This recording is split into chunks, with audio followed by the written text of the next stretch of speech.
One thing that you may not know about me is that I have a form of blindness. I am blind, and you may not have ever noticed that about me, but it is the truth. I'm also stone deaf in my left ear. Can't hear a thing out of my left ear. So if you come up behind me sometime and you're talking to me on my left side, I'm not ignoring you. I just don't know you're even there. I'm just totally deaf. Can't hear a thing. Oh, that all men were so blessed, I'm telling you. Now that I've alienated all you women from me, but it is true. I'm totally deaf in there, and it's true I have a form of blindness, But you don't notice it because it doesn't affect my everyday life. I don't need a white cane. I don't need somebody to lead me, and I don't need a special parking spot. In fact, I'm even allowed to drive, obviously. You know that. But I'm still blind, and I've never gone to a doctor to try to see if it could be solved. I've never even prayed and asked the Lord to heal this blindness of mine. In fact, for the longest time, I didn't even know I was blind. I thought I had normal vision, but I don't. I am blind. But my blindness is an area most people don't associate with blindness. My blindness is that I am blind to my neglect of the environment. I'm not totally blind in that area. I see some things. I see the oceans of the world and I see the beaches of the world. And, I love them. I hate when I'm walking along the beach and I see some garbage drifting up onto the shore. Or I walk along the beach and I see where some family has spent the day at the beach and they kind of just left their garbage there. And I wonder, what's wrong with these people? Why would they put garbage in such a beautiful place? And I have eyes to see the lake that my parents' cottage is on. In fact, I have eyes to see every lake, every river, every stream. They are so beautiful. And it bothers me when I see someone out in a boat and they kind of just toss their beer can or their Coke can overboard, or you see garbage flying out of it. But what really bothers me is careless boaters that when they fill their gas tank, they don't use care. And so you can see some of the gas splashing or overflowing into the water. And it makes me angry to see that. And so there are areas of the environment that I can see 2020. And I am passionate about those areas. But unfortunately, the other areas, I don't care all that much about. You see, I'm not all that into global warming. In fact, truth be told, I wish it was 10 degrees warmer today, don't you? I mean, wouldn't that be nice? You might not be into it either. It'd be kind of nice if it was a little bit warmer. And I'm also not a tree hugger, although I love trees and I love the forest and I love to walk in them. One of the reasons that Judy and I bought the bungalow we did this summer is because when you look out the back windows, which is where our living room and our kitchen is, so when you're looking out there, all you see is trees. And I love that. It makes me feel like I'm in the country and out in the bush, but I'm not what you would call a tree hugger. And I'm also not all that into the emissions of my car, not too concerned about that. I'll confess to you that I would much rather let my car warm up on a cold winter day so that when I get in, it's nice and warm when I sit down on that seat rather than, protecting the ozone layer and get into a cold car. At that point, I'll bet you I've got some company, right? And I'm not all that, I'm not a great advocate of sorting your garbage. I do it. Don't throw anything at me. I do it, but I'm not into it. We have the blue, the black, we have all that. We do it. I'm just not a big advocate of it because I guess I grew up in a different generation. My grandparents and my parents, all the garbage went in one garbage pail. Everything went in that garbage pail. Worked for them. Can work for me, but I do sort. Don't get too upset. And the truth is, I'm not even concerned about the overfilling of dumps. I don't hardly ever go to them. Only been to a dump maybe twice in my lifetime. And so they got to go somewhere. Just make it higher and cover it up and keep it away. And we don't see it. Don't worry about it. Now, I know all of these things I've just shared with you are terrible for a Canadian boy to share. And some of you are thinking, I can't believe you just said that, and you're upset. But I'm just trying to be transparent. And since I've gone this far, I might as well go the rest of the way and tell you, I don't particularly pay attention to the labels, the manufacturers of what I buy. When I buy, I don't buy things based on are they non-polluters or polluters. I buy on does it taste good, look good, fit good, That's kind of what I do. In fact, I don't know who the producers are of most of the things I buy. If it's not a car, not a boat, not electronics, I don't know who made it. And I don't spend any time trying to figure out who made it. I figure it really doesn't matter. In fact, when I buy a TV, I want to buy the biggest and the best in my price range. That's what I want. I'm not concerned who made it or how they made it or if they're a polluter of the earth. In fact, if it came down to two televisions and one was bigger and better and cheaper than this one over here, but this one over here was made by a company that doesn't pollute the earth, I'd still go with the cheaper one, the bigger one, and the nicer one. Now, before you get too angry with me, be careful. You might need to look in the mirror because you may be as blind as I am. In fact, let's do a little test. Let's find out how much you see the environment. Have you ever purchased Nivea products, L'Oreal, Arm & Hammer, Dial, Old Spice? My dad bought Old Spice all his life. He always got Old Spice. Every Christmas, he'd get 2 or 3 bottles. If you couldn't think of anything else to get him, buy him Old Spice. He liked Old Spice. Vaseline, Chapstick, Schick, Secret, Olay. If you've bought any of those products, you're as blind as I am because these manufacturers are among the bad to worst polluters of the earth.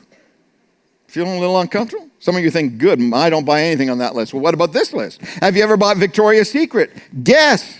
Walmart. Uh-oh. I'll bet everybody in this place has bought something at some point from Walmart, and they're on the list. Polo, that's the aftershave I use. Disney, can you believe that? TJ Maxx, Judy, TJ Maxx is on that list. Ralph Lauren, if you bought any of those products, guess what? You need a white cane too, because these products are made by manufacturers who are on the bad to worst polluters. Not just on the list, bad to worst. And ladies, here's a few more for you to think about. Have you ladies ever purchased Dove, Almay, Maybelline, Pond's, Max Factor, CoverGirl? That pretty much covers the big ones, doesn't it? Guess what? Every one of them are on the bad to worst list of polluters. I'm all of a sudden feeling a little better up here because now I've got company. I know nothing's coming my direction now. I got too many people who are in the same boat as I am. We're all blind together, but I shouldn't feel any better, and neither should you. Because the UN Convention to Combat Desertification found out that 52% of agricultural land in the world is moderately to severely degraded. 52%. Over half of the agricultural land in the world has been degraded. It's unbelievable. And while we know that may not be true in Canada, this is true in Canada, that 2/3 of all First Nations communities have been under at least one drinking advisory in the past decade, and that some communities have been without drinkable water for as long as 20 years. That's Canada. The truth is that blindness to the environment is at epidemic proportions today. And I am one of the guilty ones. I have been blind to the environment. And that's why not only do we need to have eyes to see the people in the world who are suffering and who need help, but we need to have eyes to see our world, the earth, because the earth is dying. And we, at best, we are not doing anything to prevent it, and at worst, we are contributing to its death. And the worst part of all, especially if you are a regular churchgoer this morning, especially if you're a follower of Jesus Christ, if you're neither of those two things, and you're kind of off the hook on this one, but for us, the worst part is that the world is our responsibility. We are responsible for taking care of the earth. Why do I say that? Because it's something God said to Adam and Eve in the very beginning. In chapter 2 of Genesis, first book in the Bible, he said to them, you need to tend and watch over it, the earth. You need to tend it and watch over it. In chapter 1, he said, then God blessed them, that's Adam and Eve, and said, be fruitful and multiply, fill the earth and govern it. Reign over the fish in the sea and the birds in the sky and all the animals that scurry along the ground. Did you notice the words he used? He said they were to tend, to watch over, and to govern. Now, the big question is, was that just an assignment to Adam and Eve? Are we off the hook, or is that to everybody? Well, I believe it's to everybody. I know not all of the Old Testament applies to everybody because it was a covenant between God and the Israelite nation. But this direction was given before the covenant was ever written. I believe that God has created the world and he's given us the responsibility to care for it. And look at this word govern. It's a very important word. For when you're a governor, if you're governing something, you don't own it. You are simply given a mandate to look after it, to care for it. Premier Ford is not the owner of Ontario. He has been elected and given a mandate to care, to govern this province, to care for the natural resources and to care for you and me and all the people who live in Ontario. But he doesn't own it. And you and I don't own this earth. God owns it. We know that because Moses told us in the fourth book of the Bible, look, the highest heavens and the earth and everything in it all belong to the Lord your God. This earth belongs to the Lord. It's his property. And as the owner and creator of the earth, he chose from the beginning that we, you and I, humanity, would be the keepers of this earth. We would be the managers. We would be the ones who take care of it. That's not his responsibility. He sends the sun and the rain and all that kind of stuff, but the actual caring for the soil and looking after this earth, that's on us. That's our responsibility. And if you don't think so, when you're finished this morning, just go on out of here and go around the building and to the back, and you will see that there are gardens there that you won't find any plants in. You won't find any flowers. You won't find any shrubs in them because we didn't look after that part of the garden this summer. So if you go around there, I'll tell you what you're going to find. You're going to find 3 feet of weeds, just weeds. You see, when the world is left to its own, it goes to weed. Not the kind that's legal anymore, but just to weeds that are 3 feet tall. Really true. In fact, I heard a funny story about this. A guy was a really good gardener, and he took pride in his garden. And so he's out the front of his house one day, and he was gardening. He was looking after it, and it was a pristine garden. And a lady came walking by and saw the garden and him working, and she said to him, man, oh man, you and God have made a beautiful garden. And he said, yes, we have, but you should have seen it when he had it all on his own. And that's a fact. Because God has made the earth so that it needs human care. It's up to you and I to look after it. But unfortunately, we've missed that responsibility. And I, in particular, I have become blind to my responsibility to care for the world in which I live in. And some of you have done so too, I'm pretty sure. And why is that? Well, why have we neglected? Why have we been blind to this important responsibility that God has given to us? I have spent my life in caring for the spiritual needs of the world. Why would I neglect the physical needs of the world? Why would any of us? Well, there's lots of excuses, not too many reasons, but lots of excuses. One excuse is that we're busy. I mean, we're all busy. You know, we're so busy just raising a family, doing our job, trying to pay the bills, trying to look after our kids, getting them to this activity and that activity, getting them out to college and getting them established. We're just so busy with life, we have no extra time. And so actually caring for the world, that's so far at the back of our mind, we don't even think of it. It's not something we even think about. And also, you know, it's not a need that is obvious to us in our country. I mean, 52% of the agricultural land may be in bad shape today, but not in Canada. You could drive 5 minutes out away from the church here in almost any direction and get out in the country, and you would drive past field after field after field. You wouldn't see it today with the snow, but not long ago you would have seen corn crops and oats and wheats and pasture land. It's beautiful. It's beautiful. So we drive around and we don't see any of this pollution. We see something that's beautiful and wonderful. In fact, we don't even see the results of chemical misuse.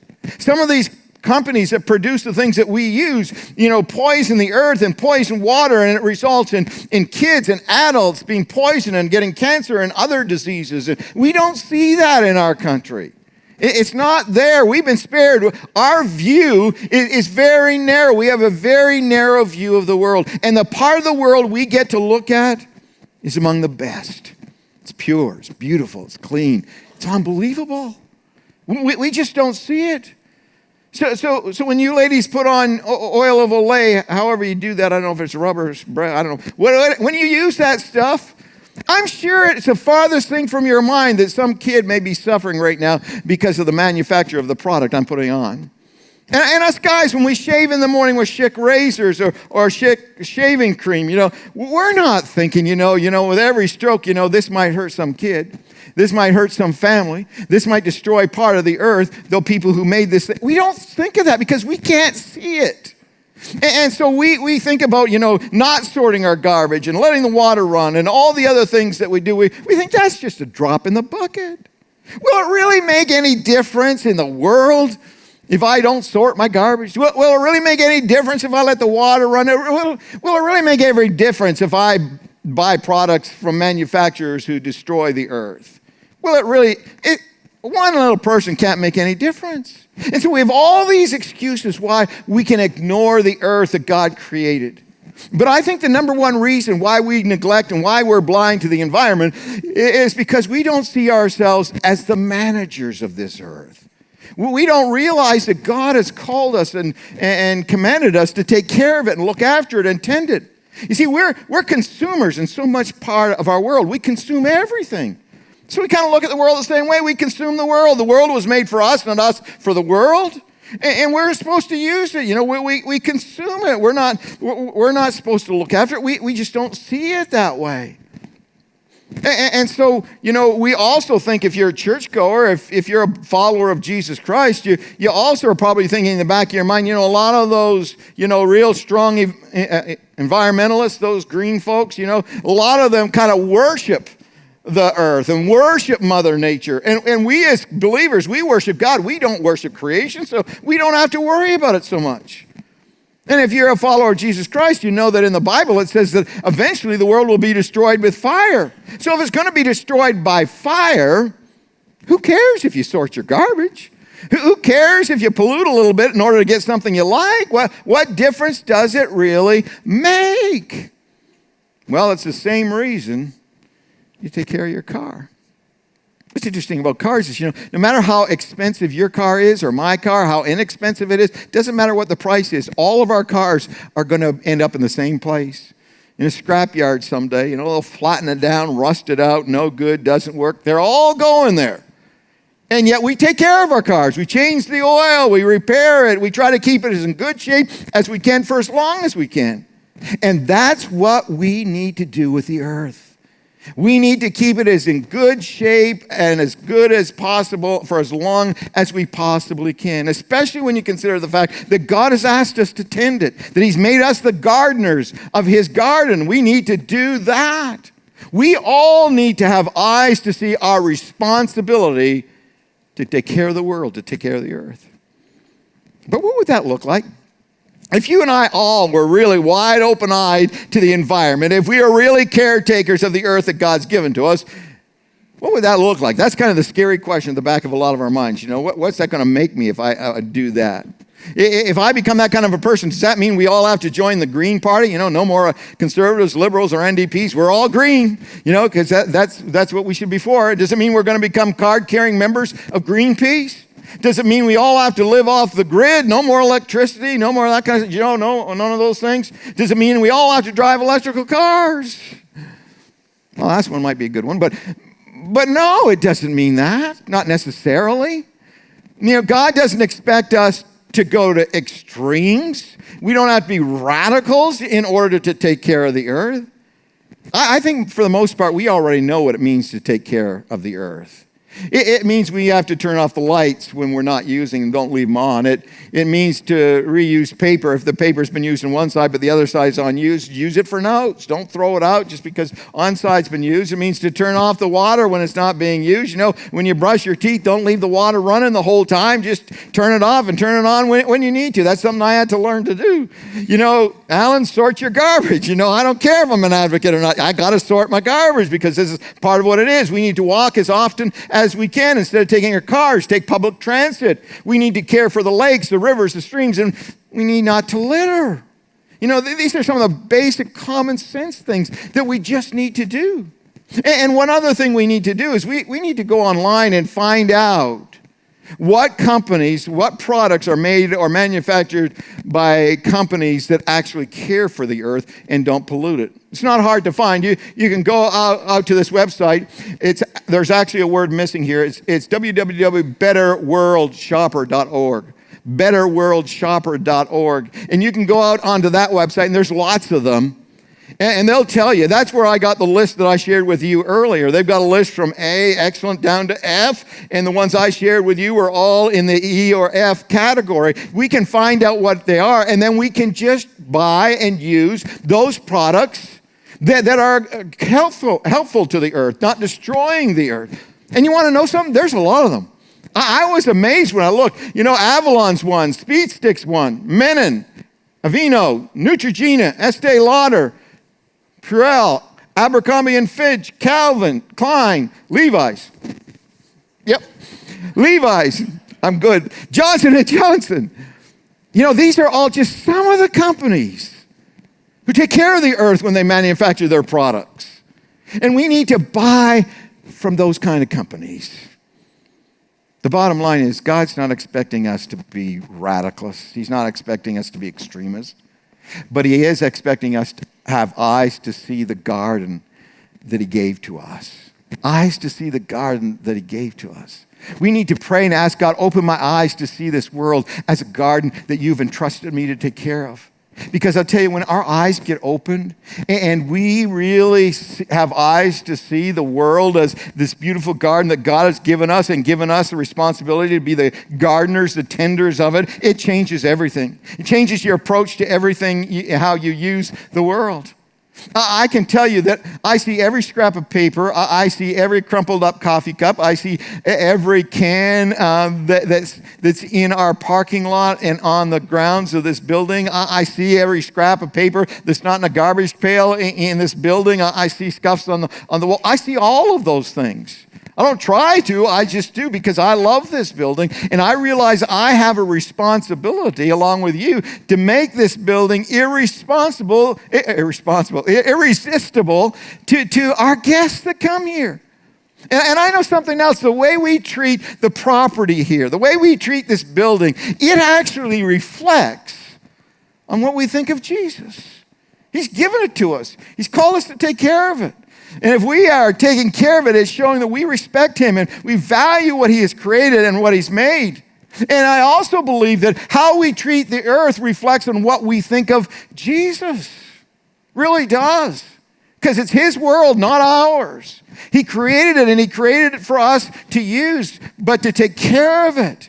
And when we take care of it, we are bringing glory to him. Do you know it says that the creation, that the world reflects the glory of God?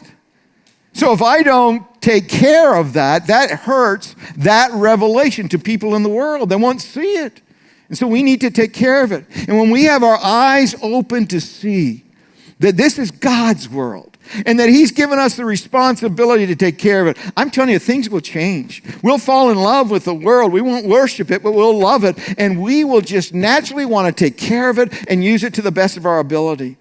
Because one of the most amazing things is that even though the world is broken, it broke along with people when sin came into the world. It's not what it once was, what God created it to be. But the world is still extremely beautiful. It is still extremely beautiful. There is so much in this world that we can see and see the beauty of it, the lakes, the mountains, and the streams. It's unbelievably beautiful. God has asked you, and he's asked me to please take care of it, tend it, keep its beauty, help it to reflect the glory of my name. And so the truth of the matter is, I need eyes to see the world. I really do. I can't afford to be blind to the environment any longer. I need to have eyes to see the world, and so do you. Because this is our gift. God has given us the world as a gift, and he's given us the responsibility to take care of it. And so I'm going to pray in closing this morning. I want to invite you, if you are in agreement with what I've shared with you this morning, I want you, as I pray, just to say, me too. Me too, because I'm going to pray right now, and I'm going to ask God to give me eyes to see his earth and to see my responsibility to take care of it. And if you agree, would you just say to the Lord this morning, whisper to him, me too. Let's pray together. Father in heaven, I'm so thankful for the beautiful world that you've given to us. Father, even this morning, some of us are maybe a little upset that it snowed so early in the fall, but boy, when you look out at it, it is beautiful, Lord. The beautiful, pure white snow is beautiful. When you see the snow on the trees, it can take your breath away. It is just so beautiful. And throughout this summer, we've had such a wonderful summer, and we saw the beauty of lakes and streams and the pastures and the fields. And Father, we are overwhelmed with a beautiful world in which to live. Father, forgive us for not always seeing that it is our responsibility to take care of it. And so, Father, this morning, I ask that you would open my eyes to see. Take away my blindness to the environment. And do that for every single person this morning. That we might see your world, see the beauty of it, and our responsibility to take care of it. Though we can't change everything in the world, we can do our little part. And doing our little part will make a difference. So, Father, thank you for the honor and the privilege of looking after the beautiful garden that you've created for us. For we pray these things in Jesus' name. Amen.